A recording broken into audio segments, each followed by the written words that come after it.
to receive over $1 million in scholarships across the world. The founding valedictorian of that class was the founding valedictorian of the top university in the Dominican Republic, and it was just success story after success story. The very first graduation there was attended by, at that time, the president of the Dominican Republic, and it's a high honor to have him attend the graduation. And as you can expect, everyone was very excited to have him there and to thank him for the support. But the truth is very different from that.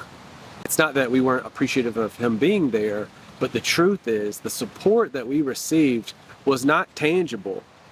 The support we received was freedom.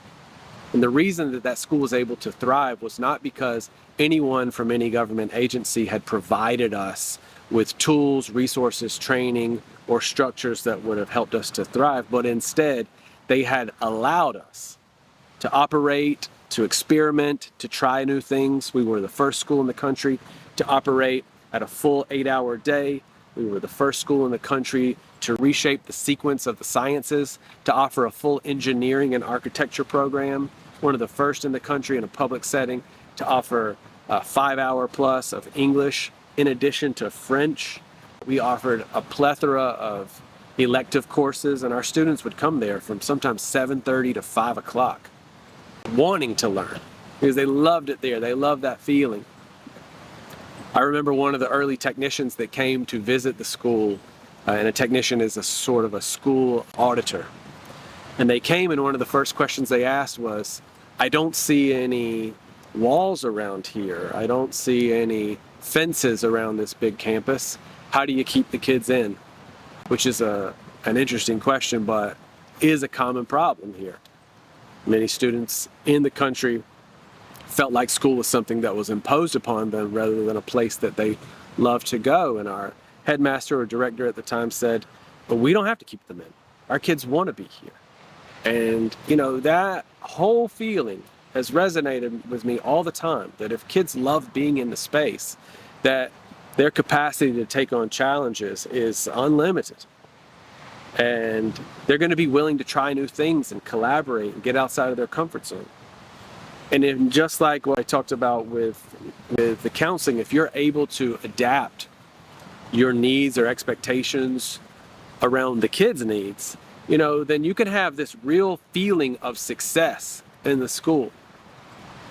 So after 2 years there, after searching high and low around the country, I found this area in the north coast of the country in a town called Cabarete, in between Cabarete and Sosúa. A town that I felt like was ripe for the introduction of a model of education, a private model of education, based on some of the things that I had learned in my experience that could benefit the community here. You know, and I had tested these ideas from elementary classrooms in the U.S. to inner city homes in the U.S., Asia to Africa, small towns in the Dominican Republic, and now the North Coast, this area, which is, you know, a vibrant expat community full of people from all over the world.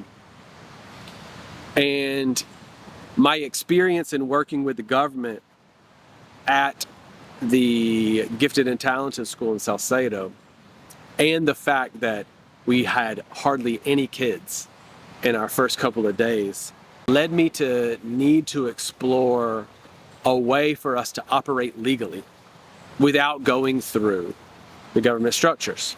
We just simply didn't have enough kids to do it, and in order to operate, we needed to be able to accept kids of all types and all ages.